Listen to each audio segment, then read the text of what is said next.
So, given the crossover this week between the Excellent Champions League and the Masters starting, wanted to throw a question out your way.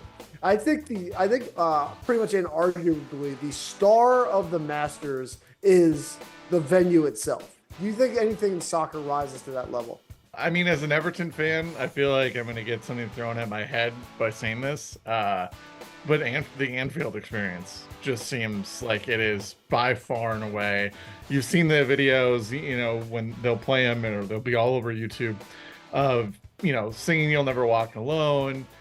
Their home effect, like even this year, if you look at like their numbers at home, like there is a very clear Anfield effect. Like Liverpool just dominate at Anfield. The way I approached it was more like, hey, I would take a stadium tour. I would actually travel there just to see the place itself. And I think the number one answer is got to be Wembley. Like, right? Like, is it Wembley the closest equivalent we have to Augusta? Like, Augusta, we mentioned this on Trendy. It's the only one of the majors that never changes. Like, it's at the same course every single year. Wembley, to me, is what screams the heart of football. And I know they rotate big games. I know they rotate around the world and things like that. But to me, that seems to be this epicenter of where our lovely hobby really is located.